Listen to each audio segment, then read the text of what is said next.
আসসালামু আলাইকুম। শুরু করছি কৃষি সংবাদ। আপনাদের সাথে আছি আমি আল আভি জাহান। এখনকার এই সংবাদ আয়োজন একই সঙ্গে চ্যানেল আই এর ইউটিউব চ্যানেলে এবং চ্যানেল আই এর ওটিটি প্ল্যাটফর্ম আই স্ক্রিনে লাইভ স্ট্রিম হচ্ছে। গাছপালা আর প্রকৃতিকে ভালোবেসে নিজের ভুবন সাজিয়েছেন রাজধানীর মোহাম্মদপুরের আশফিয়া সাবিনা। শৈশব থেকেই বিচিত্র ফল ফসল আর শৌখিন কৃষির সাথে তার বসবাস।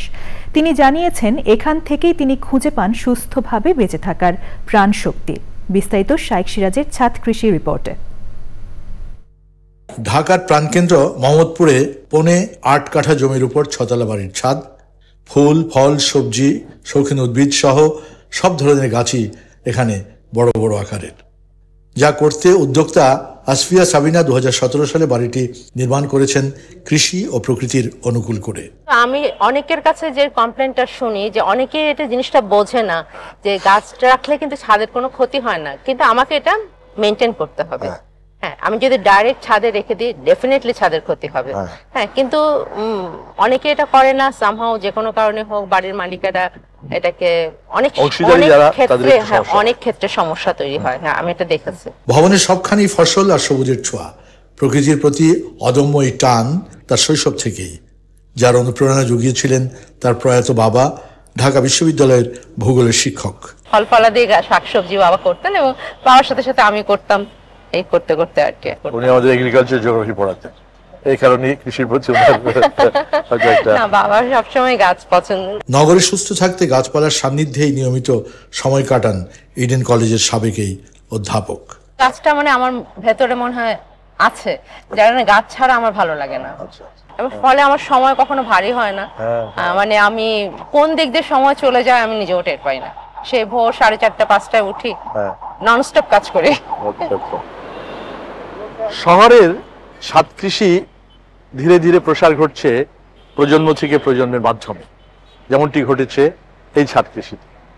উদ্যোক্তা মনে করছেন যে এর মাধ্যমে কিছুটা হলেও নগরের উষ্ণতা কমে আসতে পারে।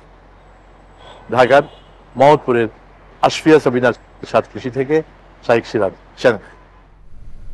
এ নিয়ে বিস্তারিত প্রতিবেদন দেখবেন বৃহস্পতিবার বেলা 3:05 হৃদয় মাটি ও মানুষের ডাক অনুষ্ঠানে। কুড়িগ্রামে নদ নদীর পানি বেড়ে যাওয়ায় নিম্নাঞ্চলের বীজতলা, পাট, কাউন, চীনাবাদাম, পটল, ঝিঙে ও কাঁচামরিচ সহ বিভিন্ন ধরনের শাকসবজির ক্ষেত ডুবে গেছে। বন্যায় ক্ষতিগ্রস্ত হয়েছেন এই অঞ্চলের কয়েক হাজার কৃষক। কুড়িগ্রাম থেকে শ্যামল ভৌমিকের পাঠানো তথ্য ভিডিওচিত্রে সুদীপ্তা মাহমুদের রিপোর্ট। গত কয়েকদিনে কুড়িগ্রামের ধরলা, তিস্তা ও ব্রহ্মপুত্র সহ 16টি নদ নদীর পানি বেড়ে নিম্নাঞ্চল প্লাবিত হয়েছে। শাকসবজির ভরা মৌসুমে ক্ষেত থেকে সবজি তোলা শুরু হতেই বন্যার পানি আসায় ব্যাপক ক্ষতির মুখে পড়েছেন কৃষক। বিশেষ করে পটল, ঝিঙে, বেগুন, কাঁচামরিচ, শসা সহ শাকসবজিতে পচন ধরেছে। এখন তো পানি বাড়তে আছে, আমরা কৃষক তো আর বাঁচার উপায় নাই। পটল গাছ, ঝিঙে নষ্ট হয়ে গেছে, একবার দুই গাছ নষ্ট, আবার সবকিছু নষ্ট হয়ে গেছে। পাট ক্ষেত সবগুলো নষ্ট হয়ে যাইতেছে এবং এই কারণে মানে আমাদের চলার মতো কোনো উপায় পাইছি না। আনাজ তরকারি যেগুলো আবাদ হয় উৎপাদন, সেটি বন্যার কারণে নষ্ট হয়ে গেছে। যদি কিছু সাহায্য করে তাহলে আমরা খুশি উঠতে পারব।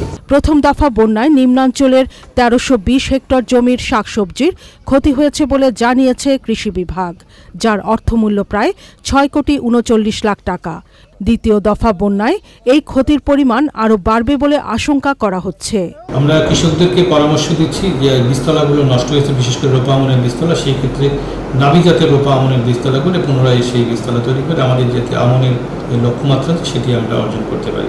বন্যার পানি নামার সাথে সাথে নতুন করে অন্য ফসল চাষে সরকারের প্রণোদনা ও অর্থ সহায়তার দাবি জানাচ্ছেন কৃষক। Sudipta Mahmud, channel I. প্রিয় দর্শক, এই ছিল কৃষি সংবাদ। পরবর্তী সংবাদ আয়োজন দেখার আমন্ত্রণ জানিয়ে শেষ করছি। ধন্যবাদ।